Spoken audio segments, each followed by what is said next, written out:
கிறிஸ்துவுக்குள் பிரியமானவர்களே, இந்த நாளுக்கான மாலை நேரம் அண்ணா அப்போஸ்தலனாகிய பவுல் ரோமருக்கு எழுதின நிருபம் 11ஆம் அதிகாரம் 4வது வசனம். ரோமர் 11:4, ரோமன்ஸ் 11:4. அவனுக்கு உண்டான தேவ உத்தரவு என்ன? பாகாலுக்கு முன்பாக முழங்காற்படியிடாத 7000 பேரை எனக்காக மீதியாக வைத்தேன் என்பதே. தேவ உத்தரவு என்ன? தேவனுடைய கரெக்ஷன், அதாவது எலியாவை திருத்தக்கூடிய விதத்தில் எவ்வளவு ஒரு அழகாக நேர்த்தியாக செய்கிறார் பாருங்க. இங்கே தேவன் என்ன பண்ணலைன்னா எலியாவை கடிந்து கொள்ளவில்லை. என்ன அவருடைய பதில் எப்படி இருக்குது? உண்மையை சார்ந்ததாக இருக்கிறது, அங்கே உள்ள சூழ்நிலையை சார்ந்ததாக இருக்குது, அவருக்கு ஒரு உறுதி கொடுக்கக்கூடியதாக, அதே சமயத்தில் அன்புல திருத்தக்கூடியதாக இருந்தது. அப்போ என்ன, எலியாவினுடைய ஃபீலிங்ஸ், அவருடைய உணர்வுகள் உண்மை இல்லை, அவர் பார்க்கிற பார்வை முழுமையானது அல்ல என்பதை காட்டக்கூடியதாக 1 ராஜாக்கள் 19:18 தான் சொல்கிறாரு. அப்போ என்ன, தேவனுடைய திறனை பாகாலுக்கு முழங்காற்படியிடாத. அப்போ இங்கே என்னென்னா, சங்கீதம் 73:17 சொல்லும்போது தேவனுடைய கோணத்திலிருந்து பார்க்கும்போது, தேவனுடைய பிரசன்னத்திலிருந்து பார்க்கும்போது அவர்கள் எல்லாம் அழிவை நோக்கி போய் கொண்டு இருக்கிறாங்கங்கிறது தெரியுதா? அப்போ என்னென்னா, தேவன் இந்த டிஸ்கரேஜாக இருக்கக்கூடிய மக்களுக்கு உண்மையை சொல்லி கொடுக்குற, சத்தியத்தை சொல்லி கொடுக்குறாரே ஒழிய குற்றப்படுத்துவதில்லை. அதனால தான் என்ன சொல்கிறார், நான் வைத்திருக்கிறேங்கிறாரு. எப்படி? 7000 பேரை எனக்காக மீதியாக வைத்தேன். அப்போ தேவன் தான் அவங்கள பாதுகாக்கிறாரு, தேவன் தான் அவங்கள விசுவாசத்தில் பாதுகாத்து அவங்கள மீதி இருக்கக்கூடிய மக்களாக. ஏன்னா யூதா தன் எழுதும்போது 1ஆம் வசனத்தில் என்ன சொல்கிறாரு, விசுவாசிகள் எல்லாரும் யாரால? இயேசு கிறிஸ்துவால் பத்திரமாக வைத்து கொண்டிருக்கிறாங்கன்னு சொல்லக்கூடியதாக. அப்போ தேவனுடைய காரியத்தில் வைத்திருக்கிறார். இப்போ இங்கே சொல்லும்போது என்ன சொல்கிறாரு, 7000 பேரை.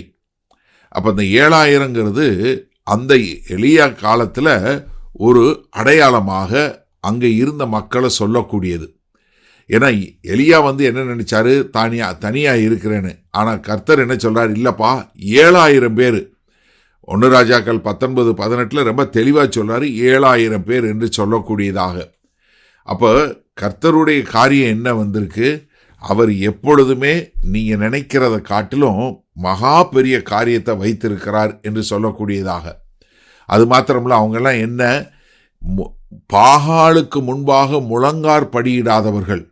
அவங்க இவ்வளவு சூழ்நிலைகள் ரொம்ப மோசமாக இருக்குது, இருக்கக்கூடிய சமுதாயத்தில் ஒரே குற்றம், அப்படிப்பட்ட காரியங்கள் இருக்குது. அவங்க எல்லாம் என்ன, அவங்க பூரா விக்கிரக ஆராதனை, அவ்விசுவாசம் என்று சொல்லக்கூடிய காரியங்களுக்கு போயிட்டாங்க. யாத்திராகமம் 20வது அதிகாரத்தில் 10 கற்பனைகள் கொடுக்கும்போது அந்த கற்பனையில் என்ன சொல்கிறாரு, என்னை தவிர நீ வேறு எந்த ஒரு சொரூபத்தையும் நீ வணங்கக்கூடாதுன்னு சொல்கிறாரு. ஆனால் இங்கேயோ அவங்க வாழுகிற நாட்களில் எல்லாரும் சொரூபங்களை வணங்கக்கூடிய அப்படிப்பட்ட ஒரு மோசமான சூழ்நிலைக்கு போனாலும் 7000 பேர் எதை முழங்காற்படியிடாத மக்களாய் கர்த்தருக்கென்று எப்பொழுதும் உண்மையுள்ள மக்கள், எவ்வளவுதான் மோசமான காலகட்டமாக இருந்தாலும் தேவனுக்கென்று உண்மையாக வாழக்கூடிய மக்கள் எப்பொழுதும் உண்டு. சரி, இந்த நாளில் இந்த வசனத்தை நம்ம எப்படி எடுத்துக்கொள்வது? எனக்கு அருமையான சகோதரனே, சகோதரியே, இன்றைக்கு நீங்கள் மன சோர்வு உள்ளவர்களாய், மனம் முறிந்தவர்களாய் யாராவது இருந்தீங்கன்னா நீங்கள் தயவு செய்து புரிஞ்சு கொள்ளுங்க. கர்த்தர் தனக்குன்னு ஒரு மீந்தி இருக்க கூட்டத்தை அவருடைய வல்லமையினால் வைத்திருக்கிறாரு. நீங்கள் பார்க்கிற பார்வை ரொம்ப சிறுசாக இருக்கிறது என்பதை நீங்கள் புரிஞ்சு கொள்ளுங்க. நான் ஒருத்தன் தான், எங்கள் சர்ச்சு ஒரு சர்ச்சு தான் அப்படிங்கிற மட்டும் நினைக்கவே நினைக்காதீங்க. ஏன்னா தேவனுடைய காரியங்கள் மிக மிக அதிகமாக எங்கேயோ எவ்வளவோ பண்ணி கொண்டே இருக்கிறாரு. அதனால தான் கர்த்தருடைய உண்மைத்தன்மை ஒரு நாளும் ஒரு தேசத்தினுடைய அவ்விசுவாசத்தினாலேயோ அவர்களுடைய உண்மை இல்லாத தன்மையினாலே ஒரு நாளும் போகிறதே இல்லவே இல்லை. ஏன்னா எப்படி தேவனுடைய திட்டம் இஸ்ரவேலு தொடர்ந்து வருவதோ அதே போல எவ்வளவுதான் நம்ம பார்க்கும்போது எவ்வளவுதான் அவ்விசுவாசம் இருந்தாலும், எனக்கு அருமையான சகோதரனே, சகோதரியே, இந்த நாளில் நம்ம மிக தெளிவாக தெரிந்து கொள்ள வேண்டியது, தேவனுக்கென்று ஒரு கூட்டம் எப்போதும் இருக்க தான் செய்கிறது.